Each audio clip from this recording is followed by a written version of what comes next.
हाय। इस वीडियो में हम सबसे पहला सी प्रोग्राम है उसके बारे में हम लोग बात करने वाले हैं। तो चलिए शुरू करते हैं।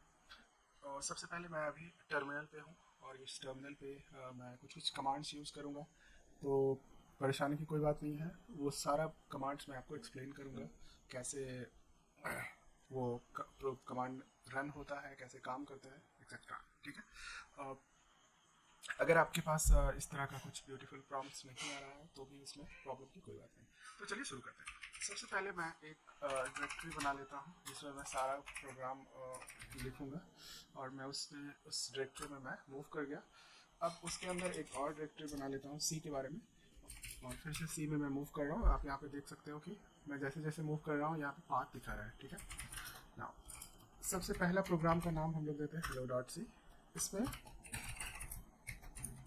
जो हमें लिखना है वो मैंने एक हेडर फाइल इंक्लूड किया है। ठीक है। और यहाँ पे मैं एक फंक्शन कॉल कर रहा हूँ। ठीक है। एंड देन ये मेरा कंप्लीट हो गया पहला प्रोग्राम। मैंने क्या क्या किया, एक हेडर फाइल इंक्लूड किया और वहाँ पे एक मेन फंक्शन है जो मेन यहाँ पे दिख रहा है MAIN। ये फंक्शन क्यों है, क्या होता है हेडर फाइल, ये सारी चीज़ें मैं डिस्कस करूँगा।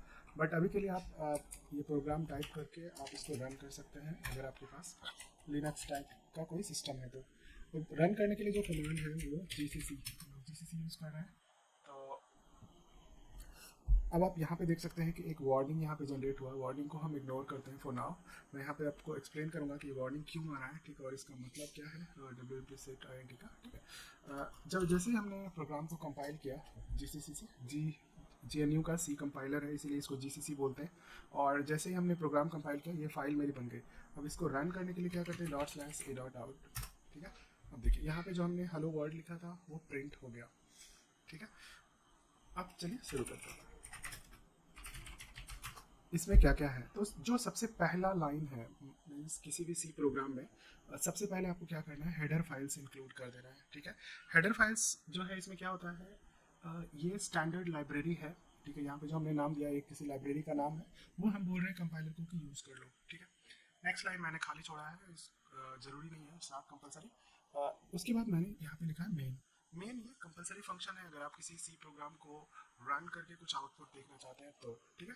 विदाउट मेन आई मीन सी का जो मतलब कंपाइलर है, कंपाइलर मेन फंक्शन से ही एग्जीक्यूशन स्टार्ट करेगा। मेन फंक्शन का सबसे पहला जो लाइन है इस पर इससे एग्जीक्यूशन स्टार्ट करेगा।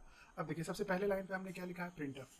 ध्यान देने वाली बात यह है उससे पहले कि मेन किसी भी फंक्शन को आपको कर्ली ब्रेसेस से शुरू करना है और ये कर्ली ब्रेसेस से ख़त्म करना है। इसको हम लोग क्या बोलते हैं, कर्ली ब्रेसेस। ठीक है। और ये जो है ये दिख रहा है ये पैरेंथेसिस कहलाता है, ओपन पैरेंथेसिस, और ये कहलाता है क्लोज पैरेंथेसिस। उसके बाद हमने क्या किया, प्रिंटफ फंक्शन लिखा है यहाँ पे। प्रिंटफ जो एक फंक्शन है ये एक लाइब्रेरी का फंक्शन है और ये फंक्शन हमने कॉल किया है।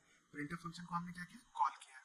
और उसके अंदर हमने डबल कोट में कुछ हमने लिखा है। अब यहाँ पे अगर आप ध्यान से देखिएगा जो मैं प्रोग्राम रन करता हूँ तो जो भी मैंने डबल कोट के अंदर लिखा है वो प्रिंट हुआ। अब आप पूछ सकते हैं कि स्लैश एन प्रिंट क्यों नहीं हुआ, इसको स्लैश बोलते हैं, बैक स्लैश बोलते हैं इसको, और स्लैश एन क्यों नहीं प्रिंट हुआ वो भी हम लोग आगे डिस्कस करेंगे। ठीक है। स्लैश एन एक न्यू लाइन कैरेक्टर है जो कि आपका जो कर्सर है takes you to the new line. ठीक है। इसको एक यहाँ पे एक नया लाइन बना देता है। अदरवाइज ये जो पूरा ये जो प्रॉम्प्ट है मेरा, ये प्रॉम्प्ट यहीं पे प्रिंट हो जाता है, यहीं पे प्रिंट होना चालू हो जाता है। इस वीडियो में इतना ही। Thank you. जो हमारा पहला प्रोग्राम हेलो डॉट सी था उसमें कुछ उसको कंपाइल करने से कुछ वार्निंग्स आ रही थी। तो वो वार्निंग क्यों आ रही थी और वो उसको हम कैसे ओमिट कर सकते हैं, हटा सकते हैं वार्निंग्स को, वो हम लोग इस वीडियो में देखेंगे। तो सबसे पहले हम लोग अपने डायरेक्टरी में मूव कर जाएंगे। ठीक है। और देख सकते हैं यहाँ पे मेरा पहला प्रोग्राम बना हुआ है। नाउ मैं नए प्रोग्राम का नाम दे रहा हूँ proc02.c। ठीक है। यहाँ पे आप देखिए जब भी मैं ये टाइप करता हूँ, मेन फंक्शन का डेफिनेशन यहाँ पे लिख रहा हूँ। मेन फंक्शन के डेफिनेशन में हमने क्या लिखा था, hello world. Okay. Slash n यहाँ पे दिया था हमने और यहाँ पे हमने कर दिया था इसको कंपाइल। अब आप देख सकते हैं यहाँ पे हमें क्या है, वार्निंग। ठीक। अब इसको एक्सप्लेन करने के लिए आपको फंक्शन समझना होगा।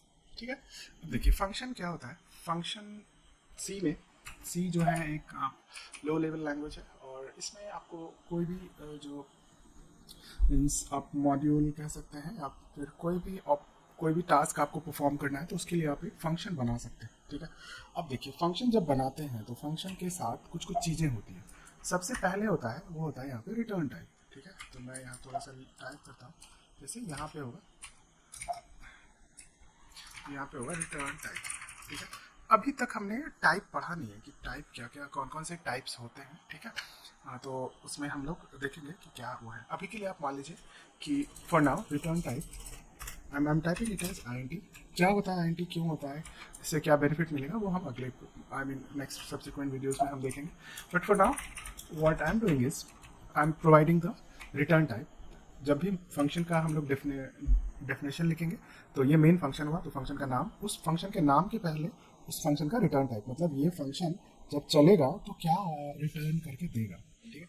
अब जब भी ये हमने बताया था ये पैरेंथेसिस है, तो पैरेंथेसिस के अंदर जो भी चीज़ें होती हैं वो मेन फंक्शन के लिए खाली होंगी, ठीक है। यहाँ पे अगर आप देखेंगे इसको बोलते हैं आर्गुमेंट। पैरेंथेसिस के अंदर जो भी चीज़ें होती है वो होती है आर्गुमेंट। तो मेन फंक्शन का बाय डिफॉल्ट जो है आर्गुमेंट कुछ भी नहीं होता है, ठीक है। तो फंक्शन के डेफिनेशन में क्या क्या चीज़ हो गई, एक हो गया रिटर्न टाइप, दूसरा नाम, तीसरा आर्गुमेंट पैरेंथेसिस में। उसके बाद जो भी कर्ली ब्रेसेस में आप लिखते हैं वो कहलाता है फंक्शन का बॉडी, ठीक है। अब ध्यान हमें ये रखना है कि अगर यहाँ पे हमने INT लिखा है तो रिटर्न में कुछ लिखना पड़ेगा, रिटर्न में 0 या कुछ नंबर देना पड़ेगा, ठीक है। यहाँ पे क्लियर। मैं फिर से आइटरेट करता हूँ, जब भी आप रिटर्न टाइप INT रखते हो तो यहाँ पे आपको फंक्शन के लास्ट में हमेशा फंक्शन कुछ ना कुछ रिटर्न करेगा। तो जो भी आप बॉडी लिखना चाहते हो फंक्शन का लिख दो, उसके बाद लास्ट लाइन में हमें ये जरूर लिखना पड़ेगा कि हाँ रिटर्न्स 0, फंक्शन रिटर्न्स 0। अब उसके बाद कंपाइल कीजिए, ये देखिए प्रोग्राम किस तरह से कंपाइल होता है। यहाँ पे कोई भी वार्निंग नहीं आया, ठीक है। सेम प्रोग्राम को मैंने मॉडिफाई करके वो क्या हूँ वहाँ यहाँ पे कोई भी वार्निंग रिसीव नहीं हुआ। अब हम अगर इसको रन करेंगे आउटपुट में मुझे कोई भी चेंज नहीं दिखेगा, ठीक है। आउटपुट जो था same hello dot sorry proc2.c। अगर आप ये देखिए हेलो वर्ल्ड जो था उस प्रिंटफ फंक्शन को जब हमने कॉल किया था तो हमने हेलो वर्ल्ड यहाँ पे एज ए स्ट्रिंग लिटरल हमने दिया यूज़ किया था, ठीक है। तो इसीलिए यहाँ पे हेलो वर्ल्ड प्रिंट हो रहा है, ठीक है। आउटपुट में कोई भी दिक्कत नहीं आएगी, बस आपको कंपाइल करते समय वार्निंग देगा कंपाइलर कि हाँ आपने मेन फंक्शन को डिफाइन करते वक्त आप भूल गए कि रिटर्न टाइप कुछ देना है, ठीक है। इस वीडियो में इतना ही, थैंक यू।